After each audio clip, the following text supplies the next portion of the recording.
Thank you, Mr. Chairman. The issue of how we transition into a future system is one of the most important topics we will cover in this series of housing finance reform hearings. Numerous challenges will face our regulators and market participants as we move toward a new housing finance system. These challenges are real and must be addressed, but they must also be weighed in the context of the consequences of the status quo. The status quo means government control of nearly all of our nation's mortgage-backed securities market, stifling financial innovation. The status quo means little, if any, reduction in the $5 trillion of outstanding mortgage debt to which the taxpayer is currently exposed. The status quo means continued legal and market uncertainty, creating costs that we may be realizing for decades to come. These realities prove that inaction carries its own dangers in our housing market, as does action that merely gives the appearance of change without recognizing the mistakes of the past.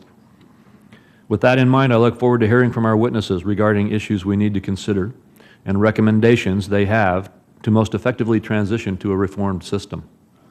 During yesterday's hearing, we heard recommendations on how to best equip a future regulator to meet the transitional issues it might face in preparing to assume its responsibilities.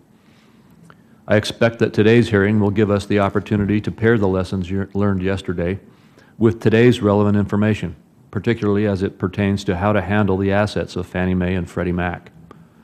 As we proceed with this discussion, there are many questions that must be considered, such as, while Fannie and Freddie are unique institutions, what do past experiences suggest are processes to maximize the return on our investment for the taxpayer while also minimizing disruption in our markets?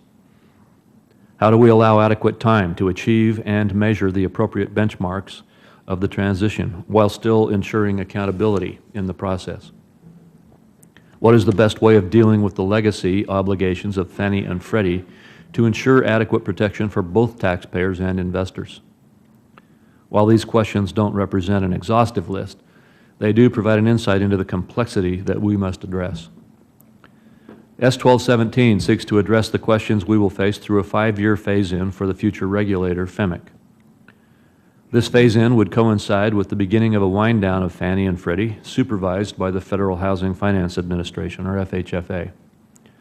Once the 5-year phase-in is complete and FMIC becomes operational, Fannie and Freddie's charters would be revoked and they would cease writing new business. However, the wind-down of the companies would continue, and during that time, the obligations of Fannie and Freddie would be explicitly guaranteed by the federal government, offset by a continued revenue stream from the companies. Additionally, so long as FEMIC did not believe any actions interfered with its duties, FHFA would be free to sell or transfer the assets and business lines of Fannie and Freddie to aid in their resolution. One suggested use for some infrastructure of these companies is to aid in the establishment of a small bank mutual company, prescribed in S. 1217. Another destination for this infrastructure is likely within the common securitization platform envisioned in the bill. There's been much discussion of these concepts and other proposals for how Fannie and Freddie's assets might best be utilized in the future housing finance system. This discussion is productive, and we must consider all perspectives so that we reach an optimal solution for consumers and taxpayers. However, the consequences of inaction far outweigh the value of comprehensive reform. The status quo is not an option. We now have momentum of both houses of Congress and the White House working toward achieving real reforms. We must build on this momentum.